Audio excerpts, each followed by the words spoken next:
was the best cold brew I've ever had. I don't like cold brew. I've never had a good cold brew. This is a Pacamara. A Pacamara natural. It was unbelievable. It tastes like cranberry juice according to Katie. And I agree.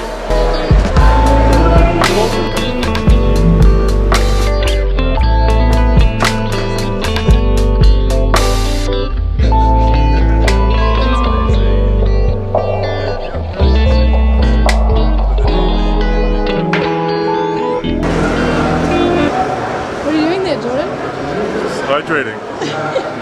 Gotta stay hydrated.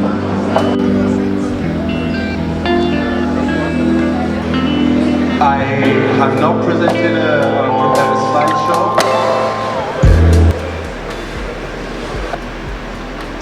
To finalize the recipe, you need to finalize the roast. To finalize the roast, you need to finalize the coffee choice. And you need time to refine all these ideas. In my opinion, your competition training begins only once you've selected a coffee. And I would say 10 to 12 weeks is a good time from that point. Now, those also doing the roasting process, normally we would preheat a roaster and then introduce the coffee into that hot environment. Now, we've always done this in roasting, and we've just thought we need to let it rest between 2 and 3 days in order for it to degas. We do a lot of research with scientists, professors, and universities, and we do a lot of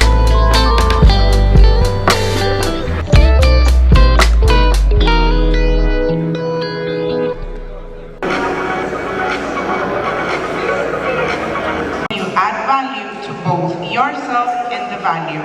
And we will have a very interesting panel. Please welcome to the stage Gabriela Flores. Gabby, she has a bachelor degree in marketing and international relations and also a Q grader. She's currently the head of quality control department at Belco. Let's give her a round of applause. Welcome, Gabby. Also, please, Jordan Montgomery, Roastery manager at Fjord Coffee in Germany, a Berlin-based company that focuses on exotic, rare, and unique specialty coffee. Welcome, Jordan. Let's please also give him a welcome. And last but not least, Dario owner and head roaster at Bluebird Coffee Roasters. Thank you very much and welcome. Add value to both the producer and the buyer. So I want to start this by asking Dario and Jordan, what is value? Because value can mean like different things for each one of us. So I want you to define a little bit. I mean, it's super difficult. We had a conversation yesterday about what it means for each of us. We had, I guess, varying opinions and experiences. In my experience and what I do now, value is attributed to 3 main things. It's the longevity of relationships and the products that you can serve and sell and share with people. There's obviously a monetary value. How much can you pay? What is the value of what you're paying for and what you can sell on to other people? And then the third one is just general relationships. How can you transmit the relationship that you have with roasters into what you're selling and providing to consumers? So it's a combination of those 3 things, and each coffee there's a different hierarchy with each coffee of those 3 things. So, it's extremely difficult to define, but yeah, that's my experience so far. Absolutely, I would agree with a lot of that, and certainly as a roastery, we keep price front of mind. We work in a very price-sensitive market in South Africa, so we have to keep that front of mind. But for us, we are looking to build, for me personally, I'm looking to build a business that will be around hopefully for a long time, working with people who we love to work with, the relationship and the joy of the relationship that we have with most of our producing partners brings a lot of value to us as a team. We enjoy having those relationships, and when it comes to, for example, competitions, it's lovely to be able to speak about coffees that we have an affinity with, that we have a relationship with the producer that is beyond just an email chain or buying coffee from a spot list. So the relational side of the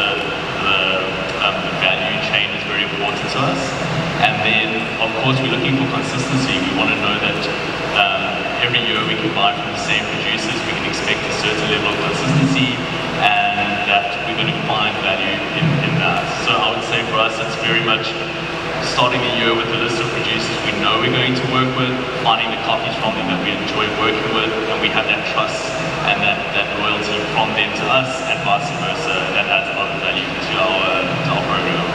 Nice. Talking about these long-term relationships you mentioned, can I ask how long is your oldest relationship with a farmer on a direct trade? Like, how long is it? Like, and why it has long this time, right? So in my case, people often talk about baby baristas in the industry, but we're probably a baby roastery because we've only been around for 5 years. But I'm fortunate to say that the majority of our relationships have been from day one. We've been working with the same producers year in and year out. And the plan is to continue working with them for the long term. The relationship that comes to mind would be Alejo Castro from Azul in Costa Rica.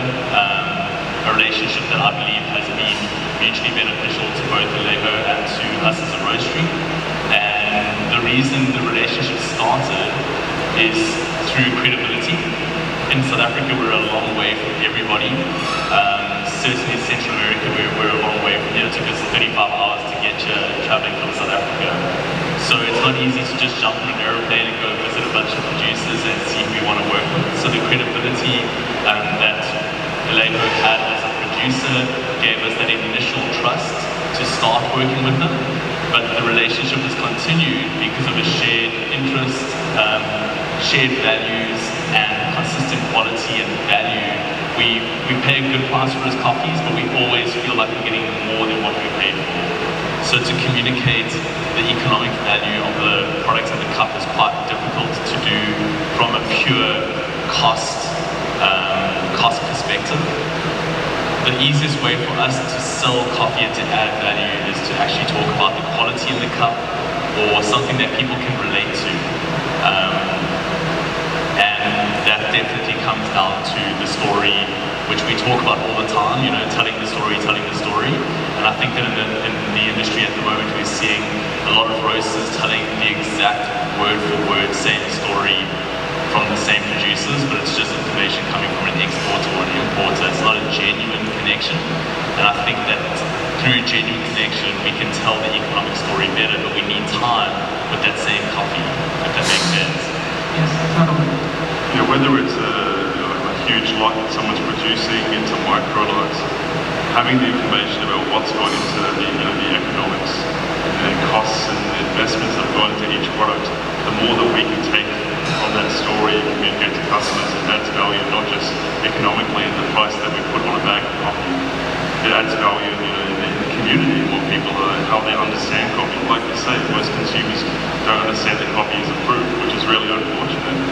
We can communicate that first and then add on to that and say, this person, these people have put this into it, they've put this time, this effort, these investments in order for you to enjoy this, which tastes incredible. It's a fruit, all this investment tastes like X, Y, and Z, then you're already adding so much to the consumer's experience. I was asking this example for you yesterday, you have a beautiful coffee of 88 points, but then you see that they are not paying fairly to their people, or they are not producing in a more clean way, but then you have an 84 coffee, a solid 84 good coffee that the producer, that its practice are good, it's fair to their collaborators. So which one to choose?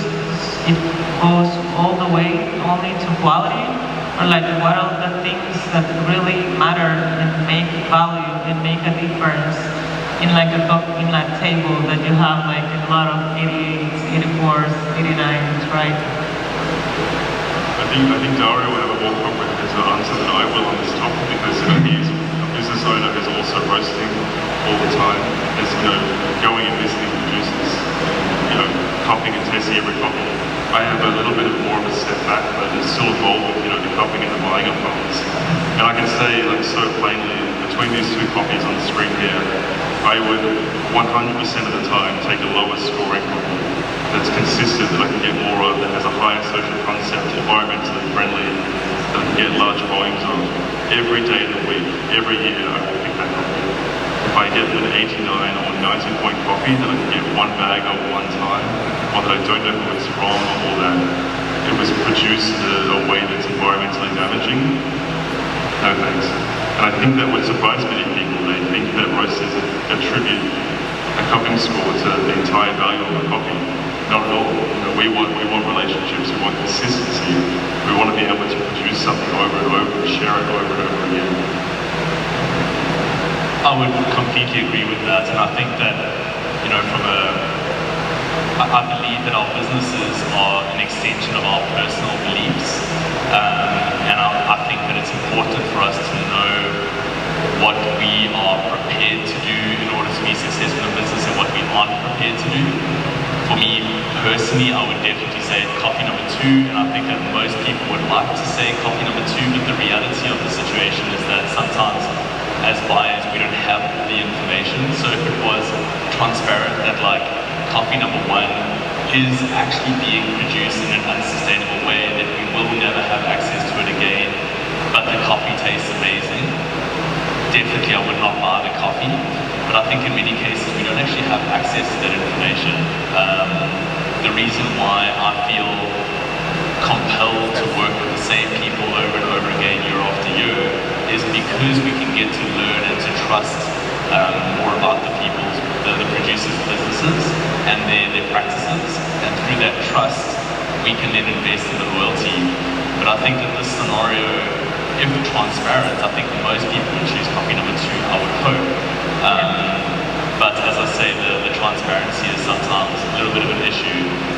So, a great story that we were just told recently on a farm visit in Costa Rica was of a buyer from Europe who was visiting this farmer, and he had read on the website about these sustainability projects and everything, but from his own experience of not having correct information, he said to the farmer, I love your coffees, I like what I see here, but I'm not actually prepared to start this relationship until I've seen with my own eyes the sustainability projects that you talk about on your website. And they drove 6 hours to this actual farm where they're doing the conservation projects, and only after seeing them with his own eyes did he actually believe, and then the relationship started. And I think that that's an incredible investment from that roaster with the producer to get them to that point of trust, where they can look at the situation and go, right, because of everything I'm seeing, I'll choose an 84 point coffee every day of the week. Yeah, totally agree with you. Plus, making also the producer sustainable is also he can have different qualities. So by buying 2 bags of the 88, okay, this producer is not gonna make him sustainable, and it's not gonna really add a value in his life. If he has all his crop that is a native board and he's not able to sell it, and he's just able to sell those 2 beautiful coffees, right? So it's about that really. And then, what do you think, it's the value that you, in your experience with your relationship with producers, are the things that you both agree on value and can generate value for both of you? And then, which ones are the ones that you feel there's no connection there? They see it as a value and you might not, or you might see it as a value and they might not. So I think in my conversation with a lot of people at Origin, with producers and exporters and so on, there's definitely a very real understanding of how hard it is to produce coffee and how hard it is to run a farm or a production facility at Origin. But I think that sometimes there's a bit of a disconnect thinking that it's easy for the roasters for some reason, and that we have lots of money and we've got the ability to pay whatever price we need to pay to buy those coffees or to visit farms and so on and so forth. But I'm not sure if it's the same everywhere else, but in South Africa our margins are very, very tight on our coffees. I'm a single owner of our business. We don't have a huge amount of extra money. We're bootstrapping our way through the process, and the banks aren't exactly throwing money at us either. So I definitely think that there's a lot more shared struggle on both sides of the spectrum than what we believe. Sometimes it feels like the struggle is on one side and not on the other. And in that struggle, I think we can find a lot of common ground, and we can find a conversation that allows us to work together for the long term.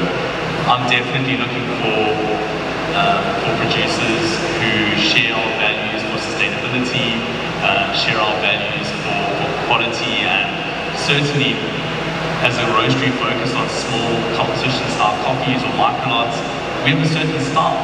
We're looking for a certain type of coffee. We prefer clean coffees. So I definitely think that there's in that overlap there has to be a quality overlap as well, if that makes sense. Like we're looking for the same things. But I think it's important, from my perspective as a roaster, it's been important to decide what we are. We aren't looking to work with every single person who buys coffee in South Africa. We're looking to work with a select type of business. And then in order to service those customers, we're looking for a certain type of producer. And I don't think that one roaster or one producer can be everything to everybody. It's important that we decide what we are, who we are, and then find the relationships that work for that model. And that's where the big overlap will come in. So we're looking for a certain type of producer to work with, but another roastery might be looking for something completely different. And we look at the overlap behind us. The thing that unites us on both sides is that we want the relationship, we want something long-term and consistent.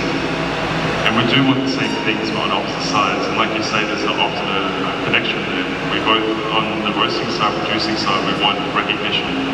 We want to make money and not be scraping by, which for a lot of roasters and producers is the reality. And we want to communicate a great product across the world. So having these things overlap and understanding through long-term relationships of how these things affect us on both sides, we can strengthen and continue something great into the future. We were having a conversation earlier with the team at Odyssey Coffee, and they were saying that they work with a roaster in the United States. I think they started with, they said 20 bags 10 years ago, and then this year they're looking to send them 12 containers. And, which is a phenomenal increase, but that has come from them having that consistent relationship and understanding each other's needs, understanding sometimes the harvest is so good, sometimes the market is all over the place. It's just kind of riding through that storm together and then coming out the other side with something successful and meaningful.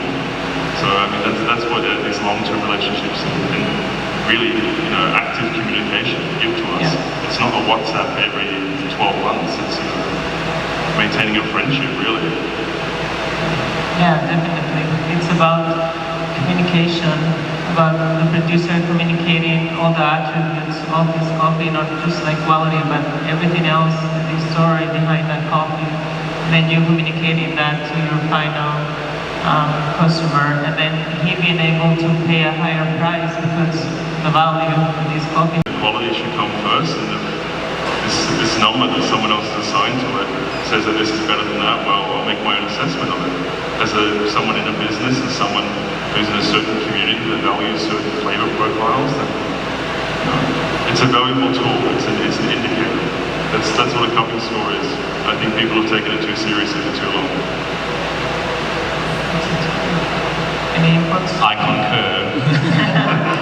I think when we're buying coffees, jeepers, I mean, I'm going to throw myself under the bus here.